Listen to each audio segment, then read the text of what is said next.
Merhaba arkadaşlar, YouTube kanalıma hoş geldiniz. Ben İsmail. Bugün sizlere Windows 10 ile alakalı az bilinen özelliklerden söz etmek istiyorum. Ve burada yeni bir şey öğreneceğinizi düşünüyorum. Bu tür içeriklerin devamının gelmesi için kanalıma abone olarak en iyi desteği vermiş olursunuz. Videoyu beğenirseniz like atın ve sonraki videolardan haberdar olabilmek için bildiriminizi açın. Dilerseniz şimdi yavaştan videomuza geçelim.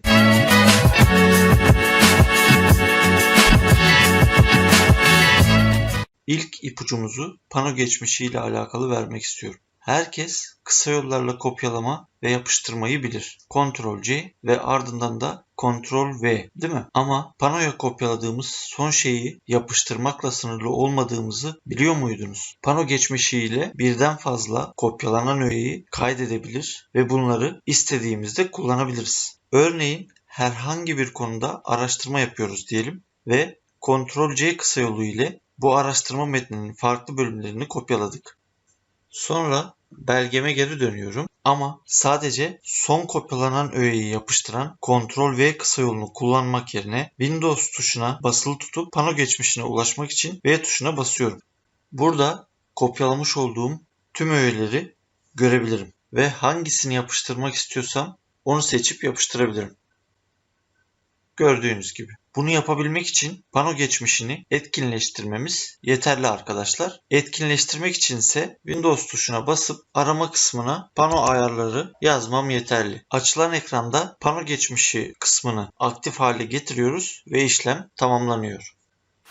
Bir sonraki ipucumuz ya da püf noktamız ise şu şekilde. Diyelim ki bir oyun oynuyoruz ya da bir proje üzerinde çalışıyoruz. Ya da başkalarıyla ekranımızı paylaşmak istemeyeceğimiz farklı bir işlem yapıyoruz. Ve ekranınızda video konferansınız olduğuna dair hatırlatma beliriyor. Ve sırf görmelerini istemediğiniz için projenizi kapatmak zorunda kalıyorsunuz. Ve sunum bittikten sonra tekrardan projeyi eski haline getirmek için ekstradan çaba sarf ediyorsunuz. İşte size göstermek istediğim ipucu bununla alakalı. Aslında bunun pratik bir çözümü var.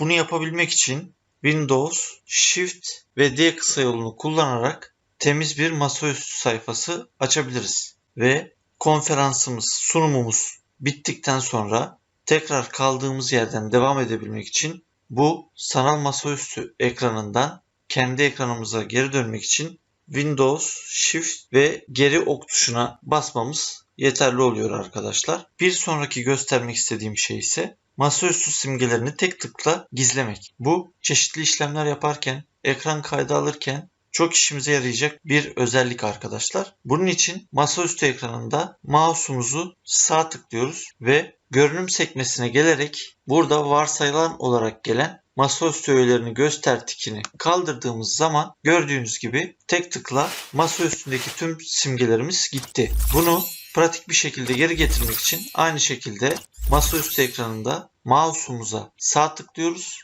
Tekrar görünüme gelip buradan masaüstü öğelerini göster tikine bastığımız zaman tekrar öğeler geri geliyor. Sonraki püf noktamıza gelecek olursak diyelim ki çalışıyorsunuz ve anneniz yahut babanız bilgisayarda bir işlem yaparken bilgisayarla alakalı bir sorun yaşadı ve sizi arayarak sorunu anlatmaya ve çözümünü öğrenmeye çalıştı. Siz sorunun çözümünü telefondan tarif ederek çözüm üretmeye çalışmak yerine pratik bir şekilde uzaktan bilgisayara bağlanarak kendiniz çözüm sağlayabilirsiniz. Bunun için iş yerindeki bilgisayarınızdan Windows tuşuna basarak arama kısmına hızlı yardım yazmanız yeterli. Hızlı yardımı açıyoruz. Buradan birine yardımcı olun seçeneğini tıklıyoruz.